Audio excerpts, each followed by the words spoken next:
السلام علیکم خواتین و حضرات، فلا ٹاکس کے ایک اور ایپیسوڈ میں خوش آمدید۔ آج کا ٹاپک کافی انٹرسٹنگ ہے اور آپ نے نوٹس کیا ہوگا کہ فلا ٹاکس پر ہم لوگ چھوٹے چھوٹے ٹاپکس پہ بات کرتے ہیں لیکن گہرائی والے ٹاپکس ہوتے ہیں۔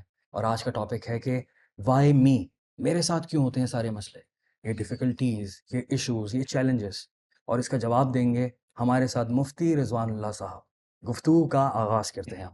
السلام علیکم، کیسے ہیں آپ؟ وعلیکم السلام ورحمۃ اللہ، الحمدللہ، آپ کیسے ہیں؟ بہترین، زبردست۔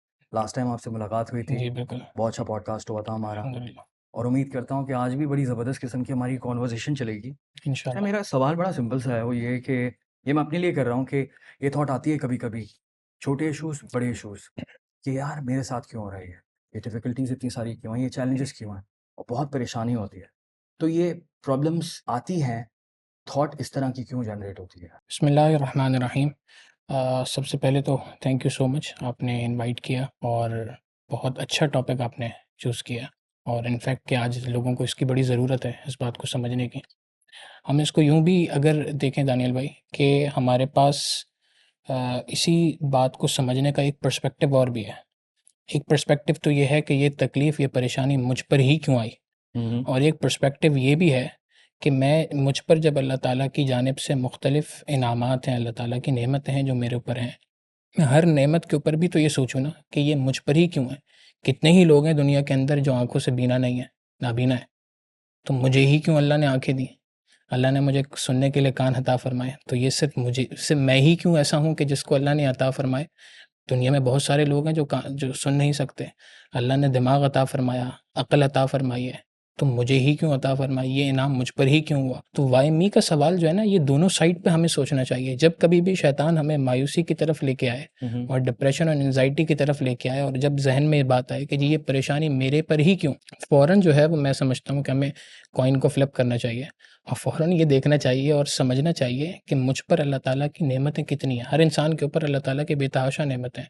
وَإِن تَعُدُّوا نِعْمَتَ اللَّهِ لَا تُحْصُوهَا، تم اللہ کی نعمتوں کو گن ہی نہیں سکتے۔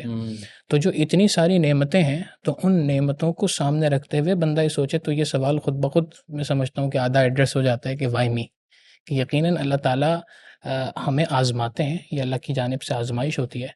ایک حدیث مبارکہ ہے، نبی علیہ الصلوۃ والسلام نے فرمایا، اذا احب اللہ قوما ابتلاہم، اللہ تعالیٰ جب کسی قوم سے، کسی فرد سے، کسی انسان سے محبت کرتا ہے، تو اس کی محبت کی دلیل یہ ہوتی ہے کہ اللہ تعالیٰ اسے آزمائش میں مبتلا کر دیتا ہے۔ یہی وجہ ہے کہ آپ دیکھیں جتنے انبیاء علیہ الصلوۃ والسلام دنیا میں تشریف لائے، سب کے اوپر آزمائش آئیں۔ فزیکل ٹارچر بھی ہوا، مینٹل ٹارچر بھی ہوا، ہر طرح کی آزمائشوں سے تمام انبیاء کو گزرنا پڑا۔ نوح علیہ السلام کا قصہ قرآن کریم کے اندر ہے کہ قوم نے کیا کچھ ان کو نہیں کہا، کہ ان کو اپنی صفائی دینی پڑ رہی ہے، یا قوم لیس بی ضلالۃ ولکن رسول من رب العالمین، یا قوم لیس بی صفاحۃ ولکن رسول من رب العالمین، کہ اے میری قوم، میں بے وقوف نہیں ہوں، میں احمق نہیں ہوں، میں گمراہ نہیں ہوں، میں تو بلکہ اللہ کی جانب سے بھیجا ہوا رسول ہوں، پیغمبر ہوں۔ خود نبی علیہ الصلوۃ والسلام کو بھی کیا کچھ نہیں کہا گیا۔ یعنی فزیکل ٹارچر تو ایک طرف ہے جو طائف کے میدان میں، اور اس طرح کے بہت سے واقعات ہیں، لیکن مینٹل ٹارچر بھی دیا گیا کہ جہاں ساحر کہا گیا، جادوگر کہا گیا، دیوانہ کہا گیا، بہت سارے اس طرح کی باتیں کی گئیں۔ تو ہمیں سب سے پہلی چیز تو یہ سمجھنی چاہیے اس موضوع پہ گفتگو کرتے ہوئے کہ اللہ تعالیٰ کی جانب سے جو آزمائش آتی ہے، یہ آزمائش اصل میں بندے کو اللہ سے قریب کرنے کے لیے آتی ہے۔ بیسکلی آزمائش کا اگر یہ پرسپیکٹیو، آپ نے پرسپیکٹیو والی بات بڑی اچھی کی، کیونکہ پرسپیکٹیو چینج کرنا بھی مشکل کام ہے، جی بہت بالکل، مشکل کام ہے۔ جب کسی کے اوپر کوئی بھی آزمائش آئی ہوئی ہوتی ہے، بہت مشکل ہوتا ہے پرسپیکٹیو چینج کرنا، لیکن ہمارا بات کرنے کا مقصد یہ ہے کہ بات ہمارے دل تک پہنچ جائے اور باقی لوگوں کے دلوں تک پہنچ جائے کہ کوشش کیجیے پرسپیکٹیو چینج کرنے کی، کیونکہ جب آپ پرسپیکٹیو چینج کرتے ہیں تو آپ کا نظریہ پورا چینج ہو جاتا ہے، ایگزیکٹلی ایسی آپ ہے، کو چیزیں مختلف طریقے سے دکھ رہی ہوتی ہیں، بالکل آپ ایسی کو کوئی بھی آزمائش جو ہے وہ بجائے آپ کو عذاب دکھے، آپ کو وہ محبت دکھے گی۔ ہے۔ جی اور یہ ایک بڑی عجیب سی سوچ ہے، ہم نے آزمائش کی بات کی، آپ کی سوسائٹی میں سوچ ہوتی ہے بہت سارے لوگوں کی، اگر کسی کے اوپر زیادہ بڑی آزمائش ہوتی ہے تو وہ اس کو نیگیٹو پرسپیکٹیو سے لیتے ہیں اور کہتے ہیں کہ اللہ مجھ پر شاید عذاب نازل فرما رہا ہے، یا میری کوئی بہت بڑی غلطی ہوگی۔ میرا کہنا یہ ہے کہ اگر آپ کے دماغ میں اتنا سا گلٹ بھی آ رہا ہے تو پھر تو آپ اللہ کے قریب ہو رہے ہیں۔ ایسی ہے۔ کیسا کہتے ہیں آپ، ہم آزمائش کو اور کس طرح سے دیکھتے ہیں؟ آزمائش اصل میں، جیسے میں نے عرض کیا کہ آزمائش اصل میں اللہ کی جانب سے اس وجہ سے ہے کہ انسان کو اللہ تعالیٰ پالش کرنا چاہتے ہیں۔ آگے بڑھانا چاہتے ہیں. بڑی چھوٹی سی اگر ہم ایک لے مین ایگزامپل دیکھیں نا، چھوٹا بچہ ہوتا ہے تو 6-8 مہینے کے اندر وہ کرالنگ کرنا سیکھ لیتا ہے. بالکل اب اس کے بعد جب اس کی چلنے کی باری آتی ہے نا، تو کیا کرتے ہیں والدین، اس کو دونوں طرف سے ہاتھ پکڑتے ہیں اس کا، اور اپنی انگلی اس کے ہاتھ میں دیتے ہیں. اب وہ انگلی پکڑتا ہے اور اس کو پھر چلانے کی کوشش کرتے ہیں. ایک سائڈ سے ماں نے پکڑا ہے، ایک سائڈ سے باپ نے پکڑا ہوا ہے. اب بچہ بسا اوقات پاؤں رکھ رہا ہے، کبھی سیدھا رکھ رہا ہے، کبھی ٹیڑھا رکھ رہا ہے، کبھی اس طرح سے رکھ رہا ہے. اور جب یہ پاؤں رکھ کے آگے بڑھ رہا ہے بچہ، تو اس میں وہ روتا بھی ہے، وہ چیختا بھی ہے. ظاہر ہے اس کے اوپر ایک آزمائش ہے، اس کے اوپر ایک پریشانی ہے اس وقت پر آئی ہوئی ہے کہ وہ اس کی ٹانگیں اس قابل اس وقت پہ نہیں ہے کہ وہ چل سکے. لیکن اس کے باوجود اس کے ماں باپ اس کو چلا رہے ہیں. کوئی بندہ یہ نہیں کہہ سکتا اس وقت پر کہ جی ماں باپ اس کے اوپر ظلم کر رہے ہیں، بلکہ ماں باپ اس کو اس وقت ایک آزمائش کی بھٹی سے گزار رہے ہیں. اور یہ گزارنے کا مقصد بنیادی طور پہ یہ ہے کہ یہ بچہ چلنا سیکھ جائے، اگلے فیز میں چلا جائے. اللہ رب العزت بھی بعین ہی اسی طریقے سے انسانوں کے اوپر جب آزمائش بھیجتے ہیں تو آزمائش بھیجنے کا مقصد یہ ہوتا ہے، امتحان میں ڈالنے کا مقصد یہی ہوتا ہے کہ اس بندے کو پالش کرنا ہے، گروتھ. اس بندے کو گرو کرنا ہے. اور یہ گروتھ آنی ہماری ہی وجہ سے ہوتی ہے. یعنی بسا اوقات ہم نے اللہ سے کوئی دعا مانگی ہوتی ہے، بسا اوقات ہم نے کسی کے ساتھ کوئی نیکی ایسی کر دی کہ اس نے دعا دے دی، والدین کی دعا لگ گئی، کسی بزرگ کی دعا لگ گئی، کسی کی ہم نے مدد کی، اس کی دعا ہمیں لگ گئی. اور اس دعا کے بدلے اب اللہ نے اس پلان کر لیا کہ اس دعا کو قبول کر لیا، تو اس کو اس سرٹن لیول تک پہنچانا ہے. تو جب اس سرٹن لیول تک پہنچانا ہے تو اس پہنچانے کے لیے یقیناً اللہ کی جانب سے کچھ آزمائشیں اسی لیے آئی ہیں کہ یہ پالش ہوگا، اس راستے سے گزرے گا تو یہ وہاں تک پہنچ جائے گا، آخرت کے اعتبار سے بھی اور دنیا کے اعتبار سے بھی. ایک اور بات میں کرنا چاہ رہا ہوں کہ آزمائش کی ہم بات کرتے ہیں، اور بات کرتے ہیں کہ اللہ تعالیٰ کبھی کبھی محبت بھی کرتے ہیں، ہم سے بہت زیادہ محبت کرتے ہیں، کبھی کبھی اپنے سے قریب کرنے کے لیے بھی آزمائش جی والا ہمارے اوپر فیز آتا ہے. اب جب ہم لوگ جب قربت کی بات کرتے ہیں تو اس میں رحمان اور رحیم کا کانسیپٹ بھی آتا ہے. بالکل ایسی ہے. آپ اس کو کس طرح سے دیکھتے ہیں؟ اللہ تعالیٰ کی صفت ہے، رحمان بھی ہے اور رحیم بھی ہے، رحمت کرنے والا ہے. اس کی رحمت سب کے اوپر عام ہے، مسلمانوں پہ بھی ہے، نان مسلمس پہ بھی ہے، سب کے اوپر ہے اس کی رحمت. اور اب جب اللہ تعالیٰ کی جانب سے یہ آزمائش آ رہی ہے تو یہ آزمائش بھی اصل میں اللہ تعالیٰ کی وہی صفت رحمانیت اور صفت رحیمیت کا ظہور ہے. وہی صفت ہے. میں نے جیسے آپ کو اگزامپل دی نا کہ اگر ماں باپ بچے کو چلانے کی کوشش کر رہے ہیں تو کوئی دنیا کا بندہ یہ نہیں کہتا اس وقت پہ کہ ماں باپ ظلم کر رہے ہیں، بلکہ اگر ماں باپ بچے کو چھوڑ دیں تو کہیں گے یہ ظلم کر رہے ہیں. تو ایگزیکٹلی اسی طرح سے اللہ رب العزت بھی انسان کو چلاتے ہیں، انسان کو آگے بڑھاتے ہیں، اور یہ اس کی صفت رحمانیت ہے. اسے آزمائشوں کی زنجیروں میں ڈالتا ہے اور اس کو اپنے قریب کرتا ہے، اور اس کے ذریعے سے اس کی دنیا کی بھی گروتھ ہے اور آخرت کی بھی فوائد اپنی جگہ پر ہے. اب میں ذرا پوڈ کاسٹ کو نا اس کے مین ٹاپک پر لے کر آتا ہوں، کیونکہ میں نے کافی ٹائم اس بارے میں سوچا تھا کہ آزمائش پر بات کروں گا تو آئی تھنک ایک ٹاپک پر سب سے زیادہ بات کرنی چاہیے، کیونکہ ہم سب کے ایکسپیرینسز ہوتے ہیں، اور میں نے کافی ٹائم پہلے یہ چیز سیکھی تھی. کانسٹنٹ پریکٹس ہے میری، اور کوشش کر رہا ہوتا ہوں پریکٹس کی، اور وہ ہے توکلت علی اللہ. میں چاہتا ہوں کہ آپ اس کو ایلیبریٹ کر دیں، پھر میں ابھی اپنا اوپینین دوں گا، اور پھر ہم تھوڑا سا اس پر بات کریں گے کہ کتنی زیادہ امپورٹنٹ چیز ہے. توکل ہوتا کیا ہے، توکلت علی اللہ ہے کیا، اس کا مسکنسیپشن کیا ہے، یہ کیسے اس کو ہم پریکٹس کر سکتے ہیں اور کیسا اپنے اندر انٹرنلائز کر سکتے ہیں. بہت ہی خوبصورت آپ نے بات کی اور بڑی زبردست ٹاپک ہے یہ، اور ہمیں سمجھنا چاہیے. شاید میں ایک بات یہ سمجھتا ہوں کہ ہماری یوتھ آج کل جو ہے وہ شاید توکل کا مطلب کچھ اور سمجھتی ہے، اور دین کا پرسپیکٹیو اس بارے میں تھوڑا سا ڈفرینٹ ہے. صحیح بات. توکل کا مطلب عام طور پہ یہ سمجھ لیا جاتا ہے کہ بس اللہ کی ذات پہ بھروسہ ہے، بس میں نے ہاتھ اٹھا لے بندہ. وہ جو کانسیپٹ ہے اللہ مالک ہے، اللہ ہر مالک ہے. چیز پہ، ہر چیز پہ اللہ مالک، ہر چیز پہ اللہ مالک ہے. اس کا مطلب یہ ہے کہ آپ جان بوجھ کے محنت نہیں کرنا چاہتے اور آپ واقعی اوائڈ کرنا چاہ رہے ہیں، اور یہ آپ ایکسکیوز دے رہے ہیں، تو یہ تو اس کے اندر محنت نہیں ہے. بالکل ایسی ہے. ایک صحابی اللہ کے رسول صلی اللہ علیہ وسلم کے پاس سفر کر کے تشریف لائے. نبی علیہ السلام بیٹھے ہیں مسجد نبوی میں، سفر کر کے آئے تو نبی علیہ السلام نے سوال کیا کہ بھائی آپ کس سواری پہ سفر کیا؟ آپ نے اللہ کے رسول اونٹ پر سفر کیا ہے. تو اونٹ باندھ دیا باہر؟ تو انہوں نے کہا نہیں اللہ کے رسول اونٹ بٹھا کے آ گیا ہوں، اللہ پہ بھروسہ ہے، انشاءاللہ اللہ تعالیٰ حفاظت کریں گے. تو نبی علیہ السلام نے فرمایا نہیں، جاؤ پہلے جا کے اونٹ کو باندھ دو اور باندھنے کے بعد اللہ پہ توکل کرو. تو پیغام یہ ہے اس کے اندر جو ہمیں صحیح اس کی انڈرسٹینڈنگ ڈیولپ کرتا ہے کہ اللہ تعالیٰ نے ہمیں دو چیزیں عطا فرمائی ہیں اور ہمیں دو چیزوں کے کمبینیشن کو یوز کرنے کا حکم دیا ہے. ایک چیز ہے ہماری فری ول، یس، ٹھیک ہے، اختیار اللہ نے کیا، ہمیں اختیار دیا ہے، اختیار کیا۔ اسباب کے درجے میں ہمیں بنایا ہے۔ مفسرین نے قرآن کریم کی آیات کی جہاں تفسیر لکھی ہے، ایک بات قرآن کریم میں جگہ جگہ ہے کہ اللہ تعالیٰ نے آسمان و زمین کو 7 دن میں پیدا فرمایا، اور دوسری طرف یہ بھی بات ہے کہ اگر تمہارا رب چاہے تو کن فیکون، وہ کہے ہو جا اور وہ ہو جائے۔ تو کن فیکون کی جس کی پاس پاور ہے، اس نے آسمان و زمین کے بنانے میں 7 دن لگائے، کیا وجہ ہے؟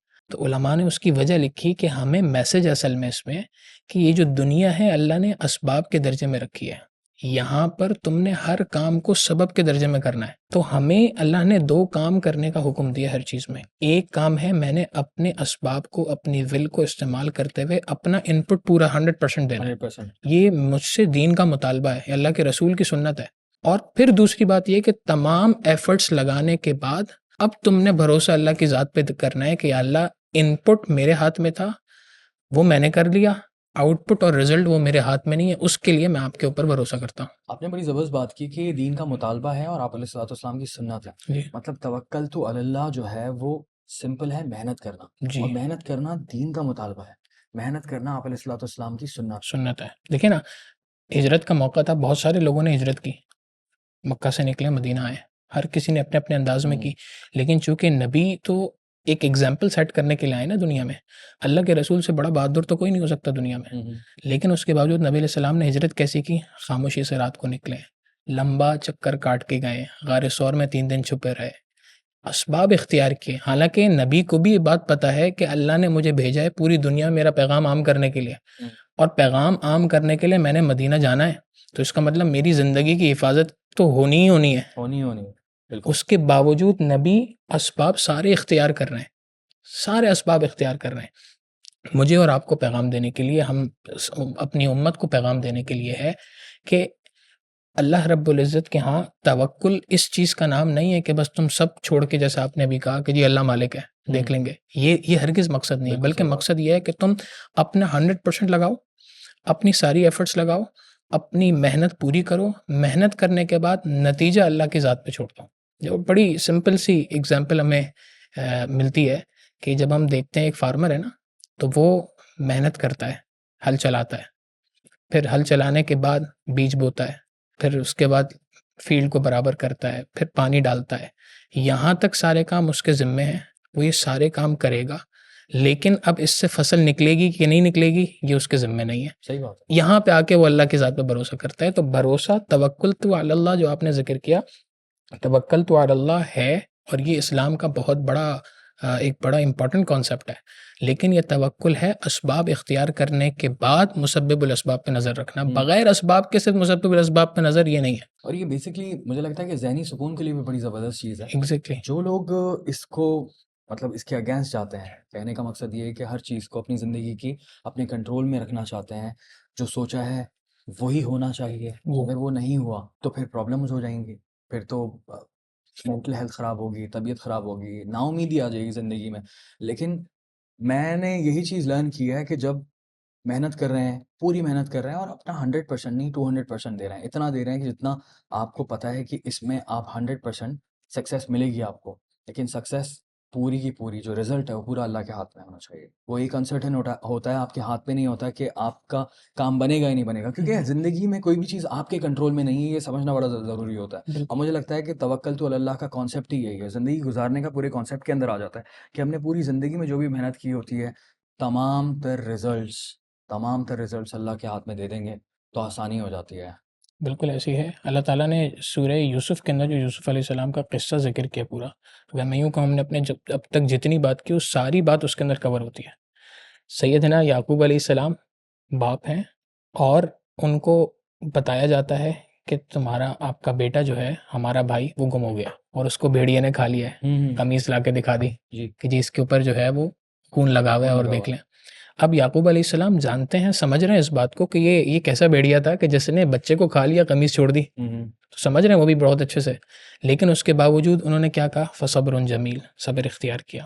اچھا، اب صبر اختیار کیا تو صبر، وہی بات کہ صبر اور توکل صرف اس چیز کا نام نہیں کہ بس بیٹھ گئے چلو میں نے صبر اختیار کیا، بلکہ اس کے بعد کیا کیا؟ مسلسل انہوں نے اپنے بیٹے یوسف علیہ السلام کی کو ڈھونڈنے کے اندر لگایا، مسلسل ڈھونڈ رہے ہیں۔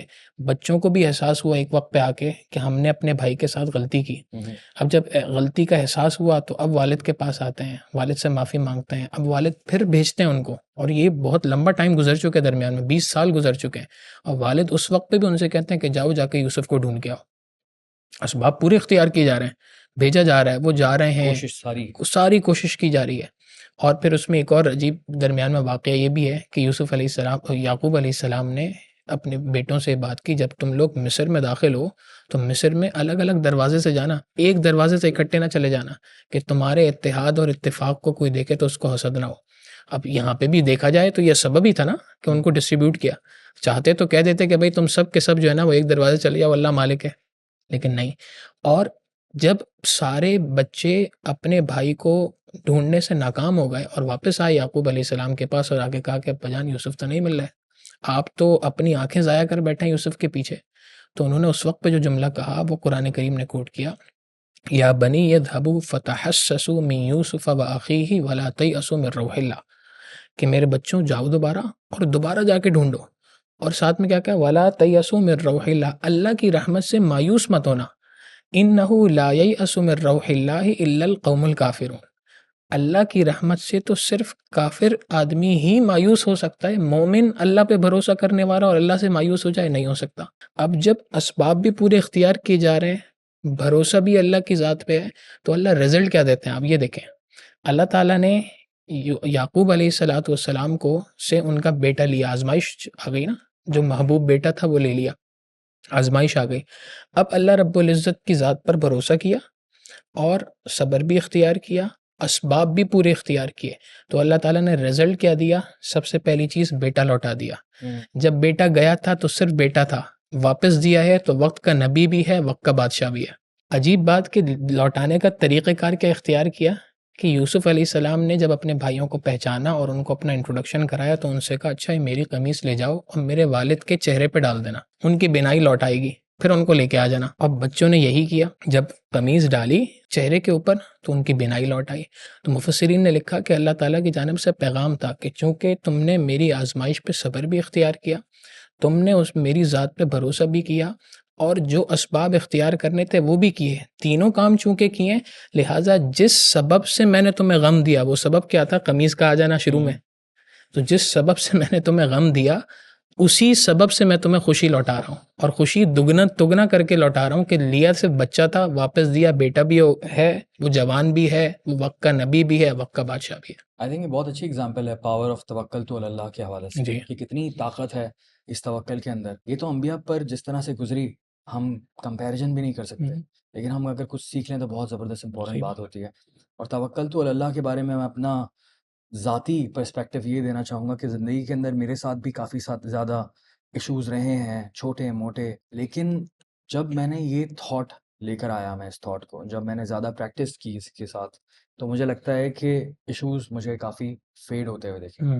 مجھے لگا کہ ہر ایشوز اتنے بڑے نہیں تھے، اگر ساری چیزیں اللہ کے ہاتھ میں چھوڑ دی جائیں، محنت آپ کرتے رہیں، ساری کوشش کرتے رہیں، رزلٹس اللہ کے ہاتھ میں چھوڑ دیں، تو چیزیں آپ کے لیے بہتر ہی ہوتی ہیں، کیونکہ یہی تو توکل ہے۔ بالکل ایسے اور یہ جو آپ نے پوری ایگزامپل دی، اسٹوری، یہ پوری بہت اچھی ایگزامپل ہے اس چیز کے لیے، اس چیز کو سمجھنے کے لیے کہ توکل تو اللہ ہوتا کیا ہے۔ اور ایک اور بات میں اس میں ایڈ کرنا چاہوں گا، حضرت یعقوب علیہ السلام کے آپ نے رونے کے حوالے سے ذکر کیا، تو یہ بھی ایک مسکنسیپشن ہے کہ جو سیڈنس آتی ہے، جو ڈیفیکلٹیز آتی ہیں، اس میں پھر روئے نہیں، یہ دوسرا نظریہ آ جاتا ہے۔ خاص طور پہ مرد ہو کے رو رہے ہو، مرد تو ہو کر کیسے، یہ تو پاسبل نہیں ہے مرد ہوئے۔ اس میں دیکھیں بات یہ ہے کہ قرآن کریم ہمیں، اچھا معذرت آپ کی بات کو میں کنٹینیو کر کے پھر جواب دیتا ہوں، اس میں بعض لوگوں کا یہ بھی پرسپیکٹو ہوتا ہے کہ بھائی اگر تم رو رہے ہو تو اس کا مطلب تم صبر تو اختیار نہیں کر رہے، یہ بات تو ہے۔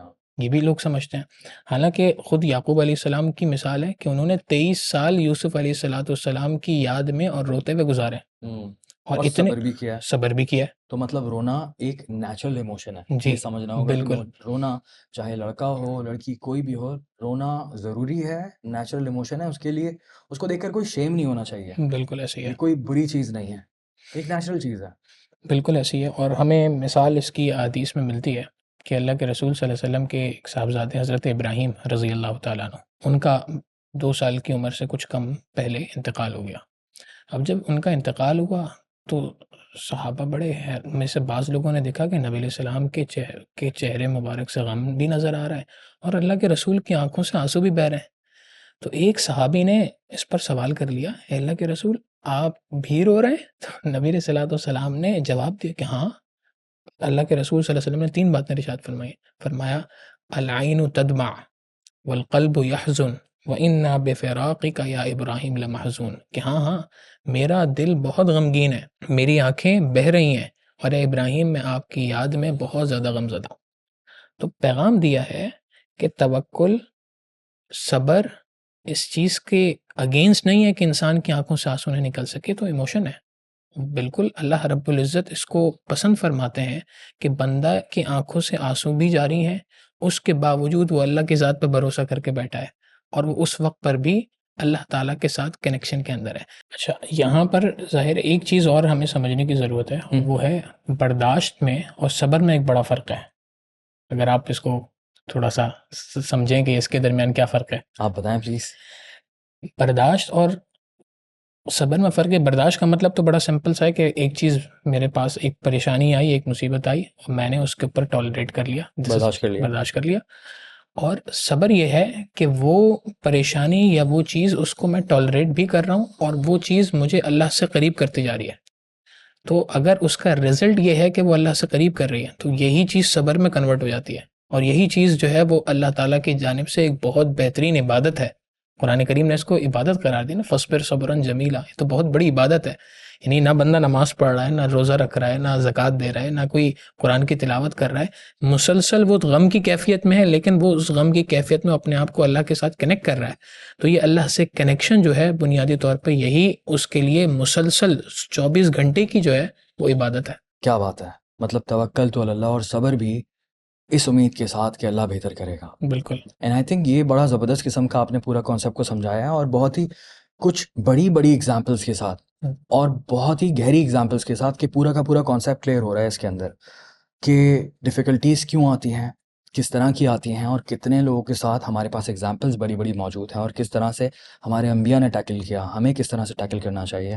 اور توکل تو اللہ کی امپورٹنس کو سمجھنا ہوگا، اللہ سے امید لگانے کی امپورٹنس کو سمجھنا ہوگا. جی بالکل ایسی ہے. اچھا، برداشت اور صبر کا جو آپ نے ڈفرینس بتایا ہے، یہ تو اب کافی بڑا ڈفرینس ہو گیا ہے کہ برداشت کرنا تھوڑا قدرے آسان لگ رہا ہے ایز کمپیئر ٹو صبر.